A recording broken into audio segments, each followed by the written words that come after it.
ZEE5 ಇರುವಾಗ ನೀವು ನಿಮ್ಮ ನೆಚ್ಚಿನ ಶೋಗಳನ್ನ ಎಂದಿಗೂ ಮಿಸ್ ಮಾಡಿಕೊಳ್ಳುವುದಿಲ್ಲ. ಅದು ಸಂಪೂರ್ಣ ಉಚಿತವಾಗಿ.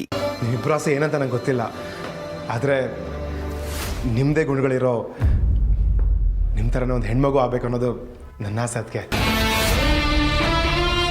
ಅವಾಗಲಿಂದ ನಾನೇ ಒಟ್ಕೊಡ್ತಾ ಇದ್ದೀನಿ. ಪ್ರೀತಿಯಿಂದ ಹೇಗಿದೆಯಾ ಅಂತಲೂ ಕೇಳಲಿಲ್ವಲ್ಲ. ಅರಸನಕೋಟೆಯಲ್ಲಿ ನಾವೆಲ್ಲ ನಮ್ಮ 4 ಜನ ಒಂದೇ ಟೀಮ್ ಆಗಿದ್ವಿ. ಕಾರಣ ಹೇಳಿದೆ ಮನೆಯಿಂದ ಹೊರಗೆ ಬಂದು ನಮ್ಮನ್ನ ದೂರ ಇಟ್ರಿ. ಈಗ ಜನನಿ ಜೊತೆ ಚೆನ್ನಾಗಿದ್ದೀರಂತೆ, ನನ್ನಾಗಿ ದೂರ ಮಾಡ್ತಿದ್ದೀರಾ?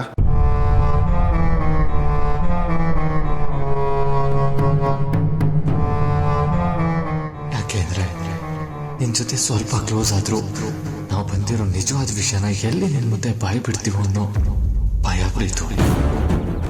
ಹೇಳಲ್ಲ ಅಲ್ವಾ?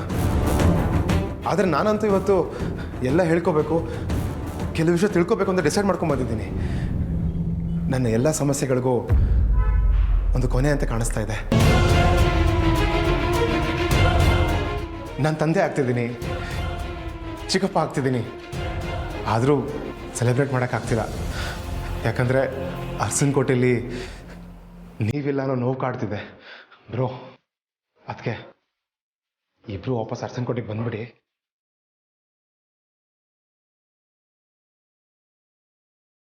ಮಾಮ್ ಮತ್ತೆ ಮನೆ ಹೊಸಲು ತುಳಿಬೇಡ ಅಂತ ಹೇಳಿದ್ದು ನೆನಪಿದೆ.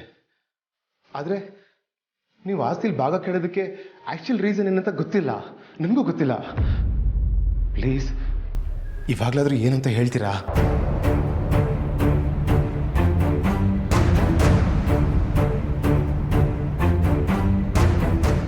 ನೀವು ಮನೆಯಿಂದ ಹೊರಗಡೆ ಹೋಗುವಾಗ ಕಾರಣ ಏನು ಅಂತ ಕೇಳಿದ್ರೆ ಪ್ರೀತು ಭಾವನ ಮೇಲೆ ಗುಂಡಾರಿಸಿದ್ದು ಅಂತ ಹೇಳಿದ್ರಿ. ಆದರೆ ಅದು ಸುಳ್ಳು ಅಂತ ನಮಗೆ ಅವತ್ತೇ ಗೊತ್ತಾಯಿತು ಅಕ್ಕ. ಯಾಕಂದರೆ ಅತ್ತೆ ಹತ್ರ ಭಾವ ಆಸ್ತಿಲಿ ಭಾಗ ಕೇಳಿದ ಮೇಲೇ ನಿಮಗೆ ಪ್ರೀತುನೇ ಭಾವನ ಮೇಲೆ ಗುಂಡಾರಿಸಿದ್ದು ಅನ್ನೋ ವಿಷಯ ಗೊತ್ತಾಗಿದ್ದು. ಅವತ್ತು ಏನು ಕಾರಣ ಅಂತ ತಿಳ್ಕೊಳ್ಳೋಕ್ಕೆ ತುಂಬ ಟ್ರೈ ಮಾಡಿದ್ವಿ ಬ್ರೋ. ಈಗಲಾದರೂ ಆಸ್ತಿಲಿ ಪಾಲು ಏನಕ್ಕೆ ಕೇಳಿದೆ ಅಂತ ರೀಸನ್ ಹೇಳು ಬ್ರೋ. ಬ್ರೋ ನಾನು ನಿನ್ನ ಜೊತೆ ನಿಂತ್ಕೊಳ್ತೀನಿ, ಅದು ಏನೇ ಆಗಲಿ. ನನ್ನ ಪ್ರತಿ ಕಷ್ಟದಲ್ಲೂ ನೀವು ನನ್ನ ಜೊತೆಗಿದ್ರಿ. ಈಗ ನಿಮ್ಮ ಕಷ್ಟದಲ್ಲಿ ನಾನು ನಿಲ್ಲಿಲ್ಲ ಅಂದರೆ ಹೇಗೆ ಬ್ರೋ? ನನಗೆ ಆ ಯೋಗ್ಯತೆಯೂ ಇಲ್ವಾ?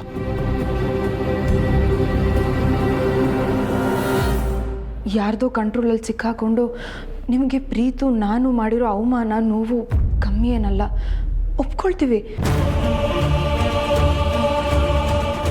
ಇನ್ನು ಮುಂದೆ ಕನಸಲ್ಲೂ ನನ್ನಿಂದ ನಿಮಗೆ ನೋವು ಆಗಲ್ಲ ಬ್ರೋ. ಯಾಕಂದರೆ ಇಷ್ಟು ದಿನ ನನ್ನ ಕಂಟ್ರೋಲ್ ಇಟ್ಕೊಂಡು ನಿಮಗೆಲ್ಲ ಟಾರ್ಚರ್ ಕೊಡಿಸಿದ ಅರುಂಧತಿ ಸತ್ತೋದ್ಲು ಬ್ರೋ.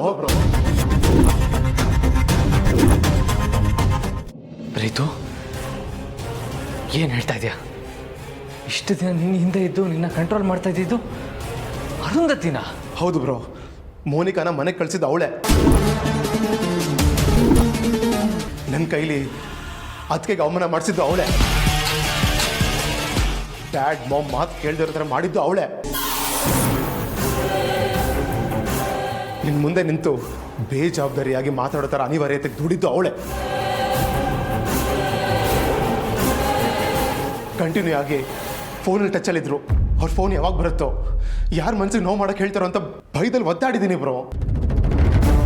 ಪ್ರೀತು, ಈ ವಿಷಯ ನಿಮ್ಮ ಮೊದಲೇ ನಮ್ಮ ಹತ್ರ ಯಾಕೆ ಹೇಳಿಲ್ಲ? ನಿನ್ನ ಕಂಟ್ರೋಲ್ ಮಾಡ್ತಾ ಇರೋದು ಅರುಂಧತಿ ಅಂತ ಒಂದೇ ಒಂದು ಮಾತು ಹೇಳಿದಿದ್ರೆ ಅವರಿಂದ ನಿನ್ನನ್ನು ಅರಸನಕೋಟೆ ಒಗ್ಗಟ್ಟನ್ನ ಕಾಪಾಡ್ಕೊಳ್ಳೋದಕ್ಕೆ ಬೇರೆ ದಾರಿ ಹುಡುಕ್ಬೋದಿತ್ತು.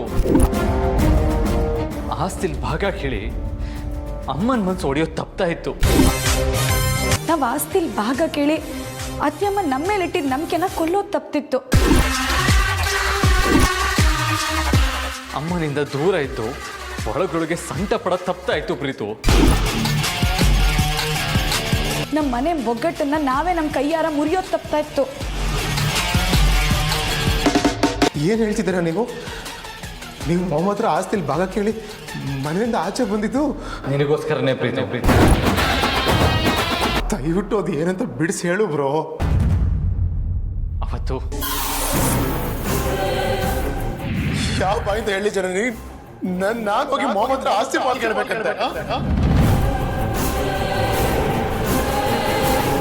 ಅವನು ಅಮ್ಮನ ಹತ್ರ ಆಸ್ತಿಲಿ ಭಾಗ ಕೇಳೋದನ್ನ ತಡಿಬೇಕು. ಪ್ರೀತು ಬದಲಿಗೆ ಅಮ್ಮನ ಹತ್ರ ನಾವು ಆಸ್ತಿಲಿ ಭಾಗ ಕೇಳೋಣ. ಮಾಮ್, ಏನು ಹೇಳಪ್ಪ? ಅದು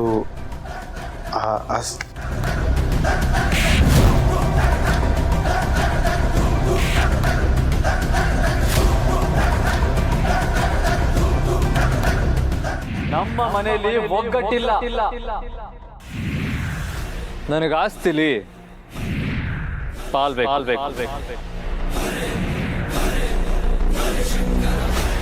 ನನ್ನ ಉಸಿರಿರೋವರೆಗೂ ಈ ಮನೆ ಹೊಸಲು ತುಳಿಬಾರ್ದು.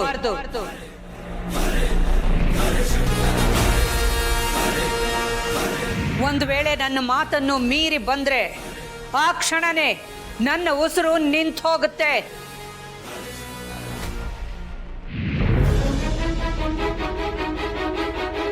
ದೊಡ್ಡ ತ್ಯಾಗ ಮಾಡಿಬಿಟ್ರಿ ನೀವಿಬ್ರು. ನಮ್ಗೆ ಸುಳಿವೇ ಸಿಗ್ಲಿಲ್ವಲ್ಲ ಬ್ರೋ. ಆದ್ರೂ ಬ್ರೋ, ಮಾಮ ಹತ್ರ ಆಸ್ತಿ ಭಾಗ ಕೇಳಕ್ಕಿಂತ ಮುಂಚೆ ನನ್ನ ಹತ್ರ ಒಂದ್ಸಲ ಹೇಳ್ಬೋದಾಗಿತ್ತಲ್ವಾ? ಹೇಳ್ಕೊಂಡಿದ್ರೆ ಏನಾದರೂ ಬದಲಾಗ್ತಾ ಇತ್ತಾ ಪ್ರೀತು? ಖಂಡಿತ ಬ್ರೋ, ಯಾಕಂದ್ರೆ ಹೋಗ್ಲಿ ಬಿಡು ಪ್ರೀತು, ಏನೋ ಆಗಿದ್ದಾಯ್ತು. ಸದ್ಯ ನಿನ್ನ ಪ್ರಾಬ್ಲಮ್ಗೆ ಸೊಲ್ಯೂಷನ್ ಸಿಗ್ತಾರ ಅಷ್ಟು ಸಾಕು. ಇನ್ನು ಒಂದೇ ಒಂದು ಪ್ರಾಬ್ಲಮ್ ಇದೆ ಬ್ರೋ. ಏನು ಪ್ರೀತು ಅದು? ಅರುಂಧತಿ ಅಣ್ಣ ಇದ್ದಾನೆ, ರಾಣ ಅಂತ.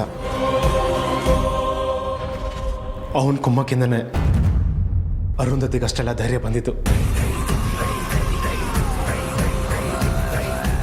ಅವಳು ಸತ್ತೋದ್ಲು, ಆದರೆ ಅವನೊಬ್ಬ ಬದುಕಿದ್ದಾನೆ ಬ್ರೋ. ಅವನೊಬ್ಬನ ಲಾಕ್ ಮಾಡ್ಕೊಂಡ್ರೆ ನಮ್ಗೆ ಎಲ್ಲ ಪ್ರಾಬ್ಲಮ್ ಸಾಲ್ವ್ ಆಗುತ್ತೆ ಬ್ರೋ. ಆ ರಾಣನ್ನ ನೀನು ನೋಡಿದ್ಯಾ ಬ್ರೋ? ZEE5 ಆಪ್ ಡೌನ್ಲೋಡ್ ಮಾಡಿ ಎಲ್ಲಾ ಸಂಚಿಕೆಗಳನ್ನು ಸಂಪೂರ್ಣ ಉಚಿತವಾಗಿ ನೋಡಿ.